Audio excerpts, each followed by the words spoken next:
باب الاذان للمسافرین، مسافروں کے لیے اذان، اذا کانوا جماعتا، جبکہ وہ جماعت میں ہوں، والاقامت اور تکبیر کہنا، وکذالک بعرفہ، عرفات میں بھی اذان دینا، وجمع اور جمع کرنا یعنی اذانوں کو، وقول المؤذن اور کہنا مؤذن کا الصلاۃ فی الرحال، نماز پڑھو کہاں؟ اپنے گھروں پر، فی اللیلۃ الباردۃ، سرد رات میں، او المطیرۃ یا بارش والی رات میں۔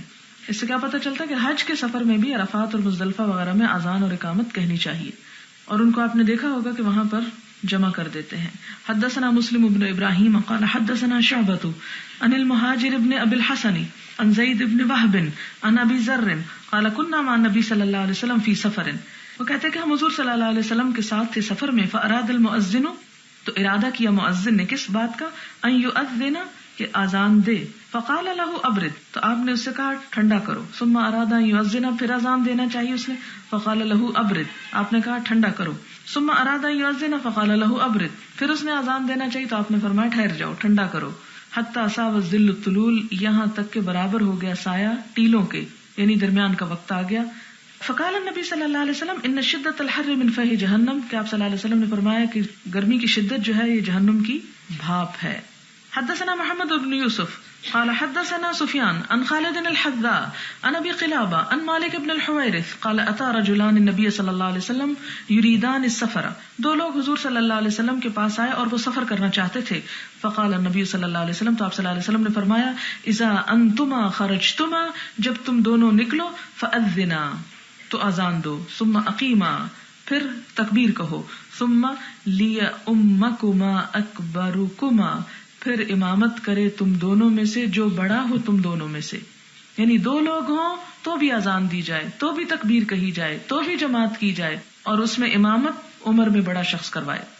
حدثنا محمد بن المثنى قال حدثنا عبد الوهاب قال حدثنا ایوب عن ابی قلابہ قال حدثنا مالک قال اتینا الی النبی صلی اللہ علیہ وسلم، مالک کہتے ہیں کہ ہم حضور صلی اللہ علیہ وسلم کے پاس آئے، ونحن شببۃ، اور ہم نوجوان تھے، شاب کی جمع شببہ، جیسے طالب کی جمع طلبہ، متقاربون، ہم سن تھے، متقارب یعنی ایک دوسرے سے قریب تھے، یعنی ایک ہی جیسے تھے، فاقمنا عنده 20 یوما ولیلۃ، تو ہم آپ صلی اللہ علیہ وسلم کے پاس 20 دن راتیں ٹھہرے، وکان رسول اللہ صلی اللہ علیہ وسلم رحیما رفیقا فلما ظن انا قد اشتہینا اہلنا، جب آپ نے دیکھا کہ ہم اپنے گھر والوں کے لیے خواہش مند ہو گئے ہیں، او قد اشتقنا، یا ہم شوق رکھتے ہیں، سألنا، تو آپ نے ہم سے پوچھا، امن ترکنا بعدنا، کہ ہم پیچھے کس کس کو چھوڑ کے آئے ہیں، یعنی ہمارے پیچھے گھروں میں کون کون سے رشتہ دار ہیں جن کے لیے اب تم اداس ہو رہے ہو، فاخبرناہ، تو ہم نے آپ کو خبر دی، قال ارجعوا الی اہلیکم، تو آپ نے فرمایا جاؤ اپنے گھر والوں کے پاس واپس لوٹ جاؤ، فاقیموا فیہم، ان کے درمیان قیام کرو،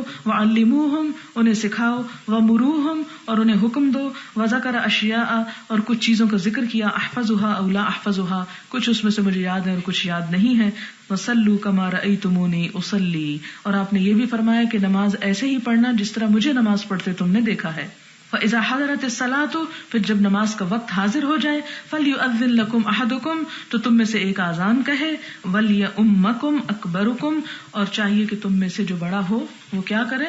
امامت کرائے۔ حدثنا مسدد قال اخبرنا يحيى عن عبيد الله بن عمر قال حدثني نافع قال اذن ابن عمر في ليلة باردة بزجنان، حضرت ابن عمر نے ایک دفعہ ٹھنڈی رات میں زجنان کی وادی میں کیا کیا؟ اذان دی، ثم قال، پھر کہنے لگے، صلوا فی رحالکم، یہ کہنے کے بجائے کہ حی علی الصلاۃ کیا کہا؟ اپنے گھروں پر ہی نماز پڑھ لو۔ واخبرنا ان رسول اللہ صلی اللہ علیہ وسلم کان یأمر مؤذنا یؤذن، اور پھر انہوں نے ہمیں بتایا کہ حضور صلی اللہ علیہ وسلم حکم دیتے تھے مؤذن کو کہ اذان دے، ثم یقول، پھر فرماتے، علی اثرہ، اس کے پیچھے ہی، الا صلوا فی الرحال فی اللیلۃ الباردۃ او المطیرۃ فی السفر، کہ اس کو کیا کہتے کہ آخر میں یہ بھی کہہ دو کہ لوگوں اپنے اپنے ٹھکانوں میں نماز پڑھ لو، سردی یا بارش کی رات میں، سفر میں ایسا کیا کرتے تھے۔ حدثنا اسحاق قال اخبرنا جعفر بن عون قال حدثنا ابو العمیس عن عون بن ابی جحیفۃ عن ابیہ قال رأیت رسول اللہ صلی اللہ علیہ وسلم بالابطح، میں نے حضور صلی اللہ علیہ وسلم کو ابطح میں دیکھا، فجاءہ بلال، آپ کے پاس بلال آئے رضی اللہ تعالیٰ عنہ، فآذنہ بالصلاۃ، اور اطلاع دی آپ صلی اللہ علیہ وسلم کو انہوں نے نماز کی، ثم خرج بلال، پھر بلال نکلے، بالعنزۃ، برچھی کے ساتھ، حتی رکزہا، یہاں تک کہ اس کو گاڑ دیا، بین یدی رسول اللہ صلی اللہ علیہ وسلم، آپ صلی اللہ علیہ وسلم کے سامنے، کہاں پر؟ بالابطح، ابطح کے مقام میں، واقام الصلاۃ، اور نماز قائم کی. ابتا جو ہے یہ مکہ سے باہر ایک مشہور جگہ کا نام ہے. باب هل يتتبع المؤذن فاه ها هنا وها هنا، کیا موڑ سکتا ہے مؤذن اپنا منہ ادھر اور ادھر؟ یعنی اذان دیتے وقت کیا مؤذن کو صرف ایک ہی ڈائریکشن میں دیکھنا چاہیے جیسے نماز میں ہوتا ہے، یا دائیں بائیں دیکھ سکتا ہے؟ وهل يلتفت في الاذان، اور کیا اذان میں التفات کر سکتا ہے؟ التفات ہوتا ہے یعنی نماز یا اذان کے وقت ادھر ادھر دیکھنا. نماز میں تو اس کی اجازت نہیں، لیکن اذان کے دیکھتے ہیں کیا کہتے ہیں. وَيُذْكَرُ عَنْ بِلَالٍ، اور حضرت بلال سے ذکر کیا جاتا ہے أَنَّهُ جَعَلَ إِصْبَعَيْهِ فِي أُذُنَيْهِ، کہ انہوں نے اپنی دونوں انگلیاں اپنے کانوں میں ڈال لی. وَكَانَ ابن عمر، اور حضرت ابن عمر جو تھے لَا يَجْعَلُ إِصْبَعَيْهِ فِي أُذُنَيْهِ، کہ وہ اپنے کانوں میں اذان کے وقت انگلیاں نہیں ڈالتے تھے. ہمارے یہاں بعض ڈالتے ہیں نا، تو عبداللہ بن عمر نہیں ڈالتے تھے. وقال ابراہیم لا بأس ان يؤذن على غیر وضوء، اور ابراہیم نخعی کہتے ہیں کہ کوئی حرج نہیں اگر بغیر وضو کے اذان دی جائے، یعنی وضو شرط نہیں ہے اذان کے لیے جیسے شرط ہے نماز کے لیے. وقال عطا، اور عطا کہتے ہیں الوضوء حق و سنت، کہ وضو ضروری ہے اور سنت ہے، یعنی ان کے نزدیک مکروہ ہے اذان دینا بغیر وضو کے. وقالت عائشہ، اور حضرت عائشہ کہتی ہیں کان نبی صلی اللہ علیہ وسلم یذکر اللہ علی کل احیانہ، کہ نبی صلی اللہ علیہ وسلم ہر وقت یعنی ہر حالت میں اللہ کا ذکر کر لیا کرتے تھے. کل احیانہ سے مراد کیا؟ جنابت کی حالت میں بھی تسبیح وغیرہ جو دل میں انسان پڑھتا ہے زبان سے جو چیزیں یاد ہوتی ہیں وہ ذکر کر سکتے ہیں. جیسے پیچھے بھی ذکر ہو چکا کہ اگر صبح کے وقت انسان جنابت کی حالت میں بیدار ہو تو وہ دعا جو ہے صبح اٹھنے کی وہ پڑھ سکتا ہے، باتھ روم جانے کے لیے پڑھ سکتا ہے، نکل کے پڑھ سکتا ہے، تو یہ اللہ کا ذکر ہی شمار ہوتے ہیں. تو ایسے مسنون اذکار جو ہیں وہ کیے جا سکتے ہیں. حدثنا محمد بن یوسف قال حدثنا سفیان عن عون بن ابی جحیفة عن ابیہ انہ رأى بلالا یؤذن فجعلت اتتبع فاه ها هنا وها هنا بالاذان. ابو جحیفہ کہتے ہیں کہ انہوں نے بلال کو آزان دیتے دیکھا. وہ کہتے ہیں کہ میں بھی ان کے ساتھ ادھر ادھر آزان میں منہ پھیرنے لگا. یعنی حضرت بلال جب آزان دیتے تھے تو آزان دیتے وقت جیسے ایک دفعہ ادھر اللہ اکبر دوسری دفعہ ادھر کر لیتے تاکہ ادھر کے لوگ بھی سن لیں ادھر کے بھی سن لیں. تو جنہوں نے ان کو آزان دیتے ہوئے اس طرح دیکھا منہ کو ادھر ادھر کرتے تو وہ بھی ان کی پیروی میں، اور آج تک یہ پیروی جاری ہے کہ آزان دیتے وقت مؤذن جو ہے وہ اپنے منہ کو دائیں اور بائیں موڑ لیتے ہیں. باب قول الرجل فاتتنا الصلاۃ، کسی شخص کا یہ کہنا کہ ہم سے نماز فوت ہو گئی، یعنی نماز کے لیے فوت ہونے کا لفظ استعمال کرنا. وکرہ ابن سیرین، اور ابن سیرین نے ناپسند کیا ہے ان یقول فاتتنا الصلاۃ، کہ کوئی کہے کہ ہماری نماز فوت ہو گئی. ولیکن لیکن وہ کہتے ہیں لیقل چاہیے کہ کہے لم ندرک، کہ نہیں پائی ہم نے، یعنی فوت کی بجائے کیا کہے لم ندرک. وقول النبی صلی اللہ علیہ وسلم اصح، امام بخاری کہتے ہیں کہ آپ صلی اللہ علیہ وسلم کا فرمانا زیادہ صحیح ہے. یعنی ٹھیک ہے امام ابن سیرین جو ہیں بہت بڑے امام ہیں، بہت بڑے محدث ہیں، لیکن اس کے باوجود ان کی رائے کو وہ اہمیت نہیں جو خود آپ صلی اللہ علیہ وسلم کی رائے کو ہے، اور آپ کا فرمانا ہے فوت ہونا نماز کے لیے، اس لیے ابن سیرین کی رائے نہیں لی جائے گی. اور اس کا یہ مطلب نہیں کل آپ پوچھیں کہ جب ابن سیرین نے کہ حضور صلی اللہ علیہ وسلم کے خلاف کیا تھا، ہو سکتا ہے جس وقت انہوں نے یہ بات کی ہو اس وقت ان کے سامنے حضور صلی اللہ علیہ وسلم کے الفاظ نہ ہوں، اس لیے ان کو ہم معذور سمجھیں گے. اب یہاں سے آپ یہ بھی دیکھیں کہ کہاں تک اجتہاد ہوا ہے کہ کس موقع کے لیے کیا لفظ استعمال کیے جائیں. حدثنا ابو نعیم قال حدثنا شیبان عن یحیی عن عبد اللہ بن ابی قتادہ عن ابیہ قال بینما نحن نصلی مع النبی صلی اللہ علیہ وسلم.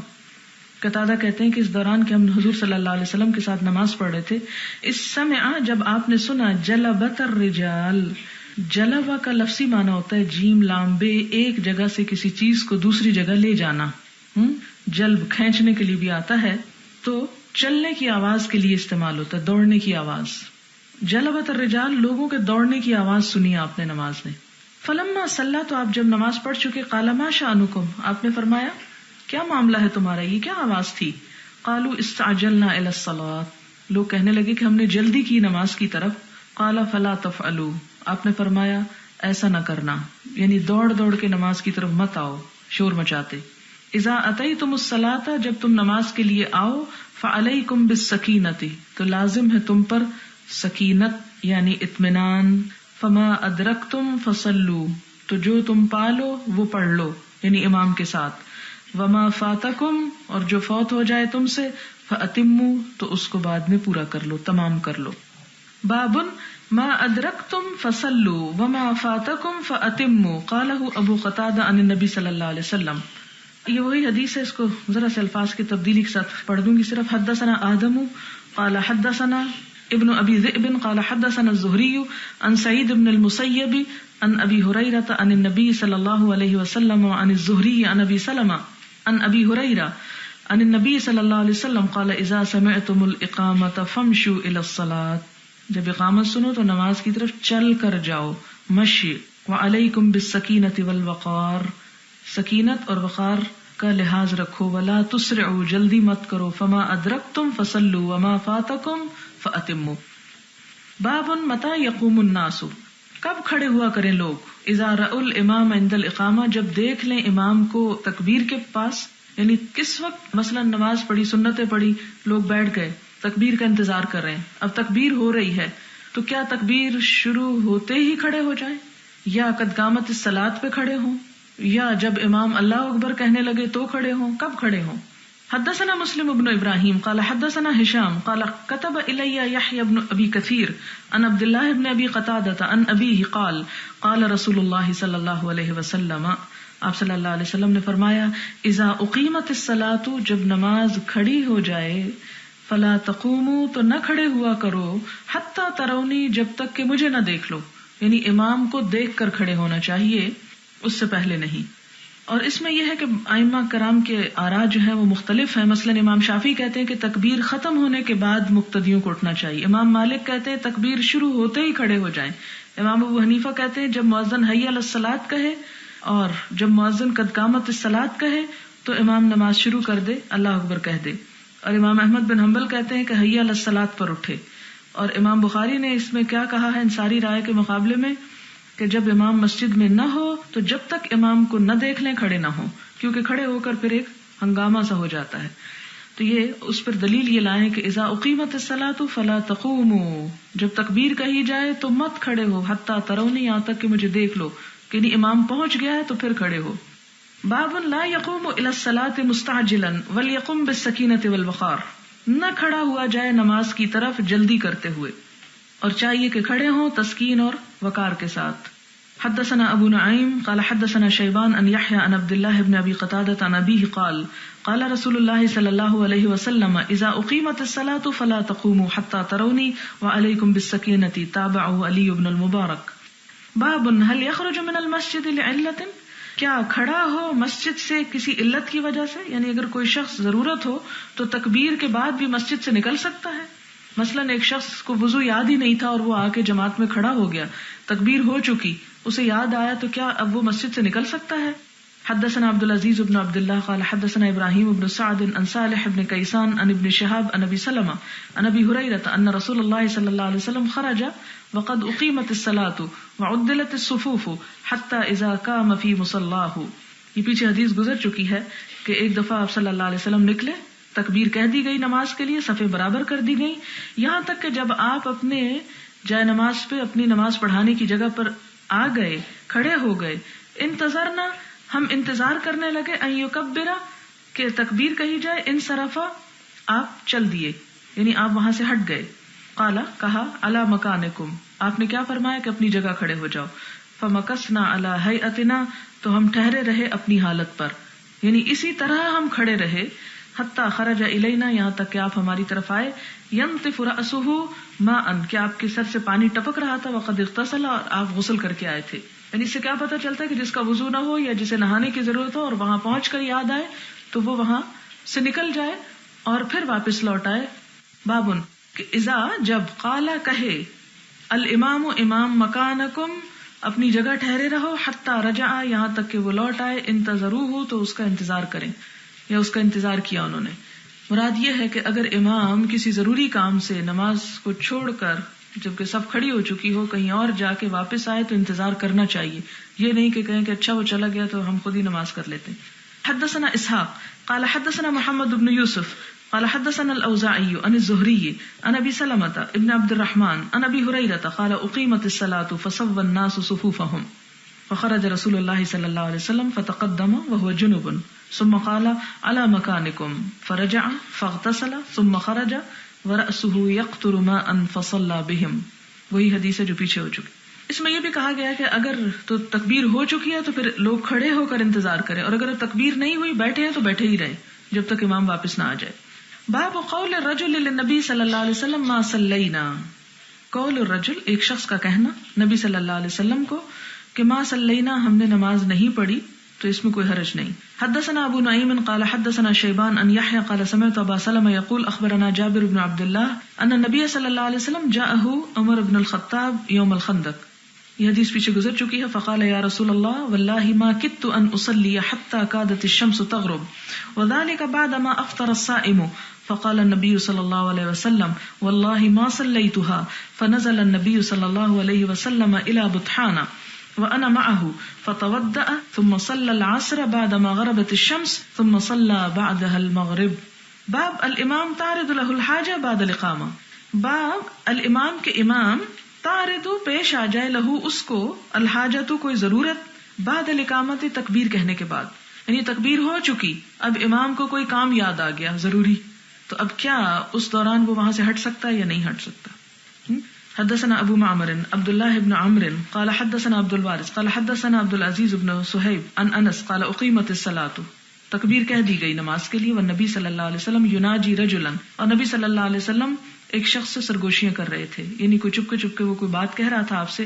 فی جانب المسجد، مسجد کے کنارے میں. فما قام الی الصلاۃ حتی نام القوم، تو نہ آپ نماز کی طرف تشریف لائے یہاں تک کہ لوگ سو گئے. یعنی تکبیر اور نماز کے درمیان اتنا وقفہ بھی پڑا بوقت ضرورت. ہو سکتا ہے اس شخص کی کوئی بہت مجبوری ہو اور وہ بہت ضروری بات کرنا چاہتا ہو. بعض اوقات لشکروں کے آنے کی، حملہ آوروں کی کوئی ضروری باتیں بھی ہوتی تھی. اس میں آپ ایک بات کا لحاظ رکھیں کہ جب یہ اوپر سوال آتا ہے تو بعض اوقات ہماری عقل پہلے سے ڈیسیژن لے لیتی کہ ہاں نہیں یہ ایسا تو کرنا جائز ہے یا نہیں جائز، تو پھر اس کے بعد کمپیئر کیا کریں کہ بعض اوقات بات بالکل الٹ ہوتی ہے. اس سے اندازہ لگائیں اگر دین ہماری عقل پر منحصر ہوتا تو ہم دین میں اتنی سختیاں پیدا کر دیتے، اتنا مشکل اس کو کر دیتے کہ ہر چیز ناجائز ہوتی ہمارے ہاں. لیکن اسلام کی یہ وسعت ہے کہ اس میں ایک ڈسپلن ضرور ہے، لیکن جہاں کہیں ایسی ضرورت پیش آئی اس سے اہم تو وہاں پر رخصت اور سہولت بھی دی گئی. سوال، حدیث میں آتا ہے کہ آپ نے عصر کی قضا نماز سورج ڈوبنے کے بعد پڑھی اور پھر مغرب کی نماز پڑھی، تو کیا عصر کی نماز پڑھتے ہوئے مغرب کا وقت نکل نہ گیا ہوگا؟ جبکہ آپ کی قرات بھی لمبی ہوا کرتی تھی، اور اگر مغرب کا وقت کم رہ جائے تو پہلے مغرب اور بعد میں عصر نہیں پڑھ سکتے. اگر تو ایسا ہو کہ عصر اور مغرب دو قضا ہو گئی اور عشاء سے پہلے آپ پڑھ رہے تو پہلے عصر پڑھیں اور پھر مغرب پڑھیں. لیکن اگر آپ کی جیسے عصر قضا ہو چکی ہے اور مغرب کا وقت آ گیا تو پہلے مغرب کی نماز پڑھ لیں تاکہ وہ افضل وقت میں پڑھی جائے، اور اس کے بعد آپ عصر پڑھ لیں. اور اس میں یہ بھی ہے کہ ضروری نہیں کہ آپ قضا میں اتنی لمبی قرات کریں کہ جو اصل وقت ہے وہ نماز کا چلا ہی جائے. قضا نمازوں کے بارے میں مختلف کتب میں پڑھنے کو آیا ہے. اس کے علاوہ ریڈیو پر مسائل کا جواب دیتے ہوئے بھی یہ سنا ہے کہ ان قضا نمازوں کا لوٹانا ضروری ہے، جبکہ آپ کہتی ہیں کہ ضروری نہیں. تو اس کی تردید کے لیے ہم کیا سند بتائیں کہ کس سے یہ معلوم ہوا کہ ان کا لوٹانا ضروری نہیں ہے اور توبہ استغفار کافی ہے؟ بات یہ ہے کہ حضور صلی اللہ علیہ وسلم کے زمانے میں ایسی کوئی ایک بھی مثال نہیں ملتی کہ جس میں ایسی بات سامنے آئی ہو کہ کسی صحابی نے 1 سال تک نمازیں غفلت سے نہ پڑھی ہوں یا 5 سال نہ پڑھی ہوں. اس دور میں زیادہ سے زیادہ جو ہمیں مثال ملتی ہے وہ یہ کہ جنگ کی وجہ سے یا کسی خاص مجبوری سے یا سوتے رہ جانے کی وجہ سے 1 آدھ نماز قضا ہو گئی. اب وہ کب پڑھی گئی؟ فوراً ہی پڑھ لی گئی، حتیٰ کہ اگلی نماز سے بھی پہلے ادا کر لی گئی. اسی طرح آپ نے یہ بھی بتایا کہ اگر کوئی شخص بھول جائے تو جب اس کو یاد آئے تو وہ اس نماز کو ادا کر لے جب بھی یاد آئے. تو اس سے ہمیں یہ پتہ چلتا ہے کہ وہ ایک نماز کی قضا تو ملتی ہے، لیکن اگر ایک شخص مسلمان گھر میں تو پیدا ہوا لیکن مسلمان ہونے کا مطلب اس کو معلوم نہیں تھا اور غفلت سے کئی سالوں کی نمازیں ترک کیے رکھی. اب مثال کے طور پر اگر ایک شخص نے 5 سال بالغ ہونے کے بعد نماز کی طرف توجہ نہیں دی، پھر اس کو احساس ہوا اور 20 سال کی عمر میں وہ نمازیں پڑھنا شروع کر رہا ہے، اگر اس کو پچھلے 5 سال کی نمازیں واجب کر دی جائیں پڑھنی، تو ایسی صورت میں اس کے لیے بہت مشقت ہو جائے گی، اور ہو سکتا ہے کہ جو نیا توبہ کر کے لوٹا ہو وہ پچھلے بوجھ کو نہ اٹھانے کی وجہ سے اگلی نمازوں کو بھی سستی سے ٹال دے یا تاخیر کرے. اس میں امام ابن تیمیہ کا فتویٰ ہے، یہ میرا فتویٰ نہیں، امام ابن تیمیہ کی سند سے آپ یہ بات کر سکتے ہیں کہ انہوں نے بہت دلائل دے کے یہ بات کہی، اور ان کا فتویٰ عربی میں لکھا ہوا موجود بھی ہے.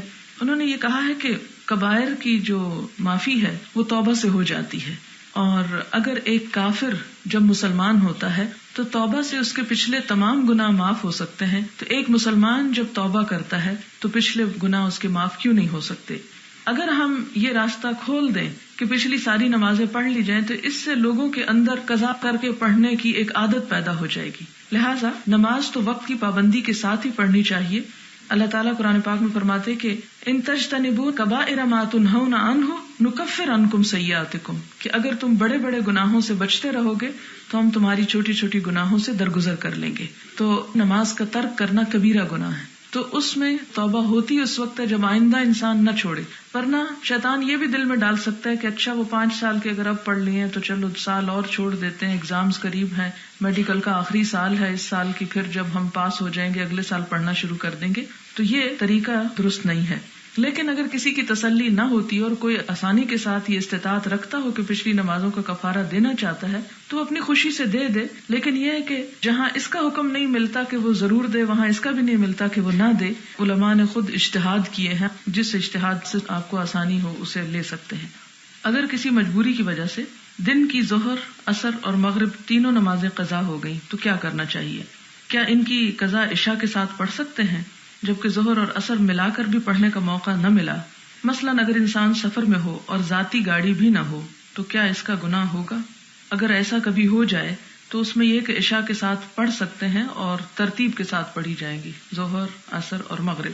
لیکن جہاں تک یہ بات ہے کہ کیا اس کا گناہ ہوگا، تو بہرحال یہ ہے کہ فرض چھوڑنے کا ثواب تو نہیں ہوتا، اور اگر آپ کی انتہائی مجبوری تھی جس میں آپ ہر طرح سے بے بس تھے تو پھر آپ کا معاملہ اللہ تعالیٰ کے ساتھ ہے. لیکن آپ کو علم ہی نہیں کہ اگر ایک صورتحال ہے تو اس میں کیا ہو سکتا ہے، اور اگر دوسری صورت پیش آ گئی تو اس صورت میں علم نہ ہونے کی وجہ سے گناہگار ضرور ہوں گے کہ آپ کو اسلام دوسری سہولت دیتا تھا لیکن لا علمی کی وجہ سے دوسری سہولت سے آپ نے فائدہ نہیں اٹھایا اور آپ نماز چھوڑتے چلے گئے. تو ایسی صورت میں یہ ہے کہ اگر بس پہ بھی آپ بیٹھے ہیں یا ٹرین میں آپ بیٹھے ہیں، اس صورت میں آپ تیمم کر کے وقت پہ نماز ادا کر سکتے ہیں، ایسی مشکل نہیں ہے. اگر کوئی صورت ایسی ہے ہی نہیں سجدہ کرنے کی یا رکوع کرنے کی یا کھڑے ہونے کی تو ایسی صورت میں بیٹھ کر بھی پڑھ سکتے ہیں. لہٰذا ہوش و حواس میں جان بوجھ کے بلا وجہ نماز قضا کرنا جو ہے یہ بہت بڑا جرم ہے. عشاء کے بعد بات کرنا مکروہ ہے سوائے گھر والوں اور مہمانوں کے. تو بات تو ہوتی ہی ان دونوں سے، پھر منع کس لیے ہوا؟ کیا واقعی صرف ان دونوں سے ہوتی ہے؟ ہمارے ہاں تو ٹیلی فون جیسی چیزیں ہیں، اس پر ایسی غیر ضروری اور اتنی طویل گفتگو ہوتی ہے جس کا مقصد نہیں ہوتا، اور پہلے 3-4 منٹ تو صرف خاندان بھر کا حال معلوم کرنے میں گزر جاتے ہیں. ٹھیک ہے اگر کوئی بیمار ہے تو آپ حال پوچھ لیں، لیکن اب یہ کہ فلاں بچہ ٹھیک ہے، فلاں کیا کرتا ہے، فلاں کیا کرتا ہے، ان باتوں سے بہت وحشت ہوتی. یعنی سلام کریں آپ اور جو بات ہے کام کی وہ آپ شروع کریں. اور اگر واقعی، کیونکہ عیادت جو ہے اگر کوئی واقعی بیمار ہے تو عیادت جو ہے وہ ایک ثواب کا کام ہے. اگر آپ جا کے نہیں کر سکتے چلے آپ حال ہی پوچھ لیں. لیکن عیادت کے علاوہ اچھے بھلوں کا حال پوچھتے چلے جانا اس کی سمجھ نہیں آتی. پھر دوسری بات یہ ہے کہ مہمان کا تو حق ہے اور گھر والوں سے کوئی ضرورت ہو سکتی ہے. جس چیز سے منع کیا گیا وہ فضول گفتگو ہے، بیکار کی مجلسیں لگا کے بیٹھے رہنا. اسی طرح اسکرین کے ساتھ بیٹھ کے گفتگو کرنا وہ بھی اس میں شامل ہے. حدیث میں توتر الاقامہ سے کون سے الفاظ مراد ہیں؟ اس سے مراد یہ ہے کہ وطر یعنی سنگل تکبیر کہنا، اللہ اکبر اللہ اکبر، اشہد ان لا الہ الا اللہ، اشہد ان محمد رسول اللہ، حی علی الصلاۃ حی علی الفلاح، قد قامت الصلاۃ قد قامت الصلاۃ، اللہ اکبر اللہ اکبر، لا الہ الا اللہ. تو اگر یہ جو اشہد ان لا الہ الا اللہ اشہد ان محمد رسول اللہ ایک دفعہ کہا جائے تو یہ وطر میں ہوگی، اور اگر ان کو دہرایا جائے تو اس کو تشفیع بولا جائے گا. ہمارے ہاں جیسے زیادہ برسات یا کسی اور مشکل میں اذان دی جاتی ہے، کیا اس طرح ان حالات میں اذان دینے کی مثال ہمیں کسی صحیح حدیث سے ملتی ہے؟ نہیں، اس طرح بارشوں وغیرہ کے لیے تو کوئی اذانیں نہیں سنت میں ہمیں اس کی دلیل ملتی. لیکن وہ جو حدیث ایک آپ نے پڑھی تھی خیبر جب فتح ہوا تھا اور آپ صلی اللہ علیہ وسلم فرمایا کہ اس وقت تک حملہ نہ کرو جب تک آواز نہ سنو اذان کی، جب اذان وغیرہ کا وقت گزر گیا تو پھر آپ نے حملہ کیا. تو اس سے امام بخاری نے جو باب باندھا ہے کہ اذان کی وجہ سے بستیوں پہ آفات رک جاتی ہیں، یعنی حملے وغیرہ نہیں ہوتے یا ان کے اندر قتل و خون جو ہے وہ بند ہو جاتا ہے. تو اس سے کچھ لوگوں نے قیاس کر کے ان اوقات میں خود سے یہ اذانیں دینا شروع کر دی. یہ مسنون نہیں ہے طریقہ، نہ اس کی کوئی ضرورت ہے. انسان اگر چھت پہ چڑھ کے اذان دینے کی بجائے کہیں چھپ کے رو دھو کے کچھ نفل پڑھ لے تو زیادہ بہتر ہے. اگلا سوال ہے، کیا پیریڈز کے دنوں میں اذان کا جواب دیا جا سکتا ہے؟ جی ہاں، دیا جا سکتا ہے. اس بات کو آپ اچھی طرح سمجھ لیں کہ ذکر وغیرہ جتنا بھی ہے وہ پیریڈز کے دنوں میں کیا جا سکتا ہے، صرف نماز اور طواف سے روکا گیا ہے. اب آپ دیکھیں کہ حج کے دنوں میں آپ صلی اللہ علیہ وسلم نے حضرت عائشہ کو کیا حکم دیا تھا کہ سب کچھ وہ کرو جو حاجی کرتے ہیں. اور حاجی سب سے پہلے کیا کرتے ہیں؟ حج کی ابتدا کس سے کرتے ہیں؟ لبیک سے. تو لبیک اللہم لبیک اور اسی طرح جو تلبیہ کے ساتھ جو تکبیریں ہیں منا میں جو پڑھی جاتی ہیں، ایام تشریق میں جو تکبیریں پڑھی جاتی ہیں، ان کے پڑھنے کی بھی اجازت ہے. تو آپ صلی اللہ علیہ وسلم نے ایک عام حکم فرمایا کہ تم وہ سب کچھ کرو جو حاجی کرتے سوائے اس کے کہ بیت اللہ کا طواف وہ نہ کرو. اور اس سے کیا ثابت ہوتا ہے کہ اس طرح کی تکبیریں اور اس طرح کا ذکر جو ہے اس کی اجازت ہے، اور اذان کا جواب بھی دیا جا سکتا ہے، وہ بھی اسی طرح کا ذکر ہے. آپ نے بتایا تھا کہ مجاہد کی میدان جنگ میں دعا قبول ہوتی ہے، اور دوسرے اذان کے بعد مجاہد کا کام اور مقام کی وجہ سے دعا کی قبولیت سمجھ میں آتی ہے. لیکن دوسرے موقع یعنی اذان کے بعد اتنی اہمیت کیوں ہے، یعنی وہ وقت کیوں اتنا امپورٹنٹ ہے کہ اس وقت بھی دعا قبول ہوتی ہے؟ اس کی وجہ یہ ہے کہ نماز جو ہے وہ بھی نفس کا جہاد ہے، اور جہاد سے کم تر کیفیت نہیں ہے. جب انسان اذان سنتا ہے اور کمٹ کر لیتا ہے کہ میں اللہ تعالیٰ آ رہا ہوں تیرے حضور، تو وہ کمٹمنٹ کا وقت جو ہے وہ بھی اللہ تعالیٰ کو بہت پسندیدہ ہے.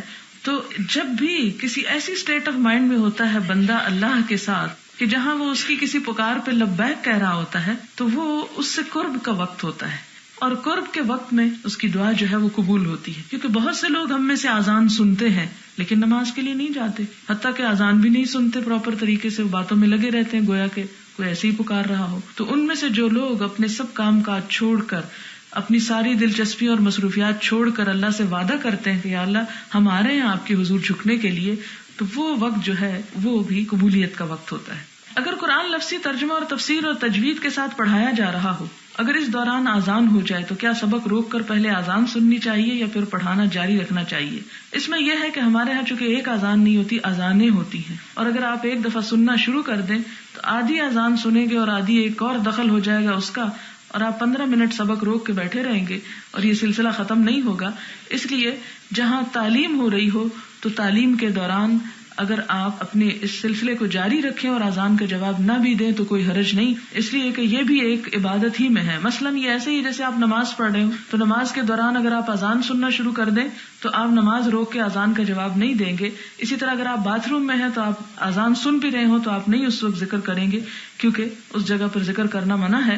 تو اسی طرح جیسے آپ کھانا کھا رہے ہیں اور کھانا کھاتے ہوئے اذان آ رہی ہے تو آپ پہ لازم نہیں کہ آپ اس کا جواب دیں. تو کچھ مصروفیات اور مشغولیات ایسی ہوتی ہیں کہ جس کی وجہ سے اگر انسان جواب نہ دے سکے تو گناہگار نہیں ہوتا. اور اس میں بھی آپ دیکھیں کہ جیسے مثال کے طور پہ ہمیں ہر روز ظہر کی جو اذان ہے وہ قرآن کی کلاس میں ہوتی ہے، اور پہلے یہ ایک منٹ قیمتی ہوتا ہے، اگر 5 منٹ بھی روکیں تو ہم بہت پیچھے چلے جائیں گے.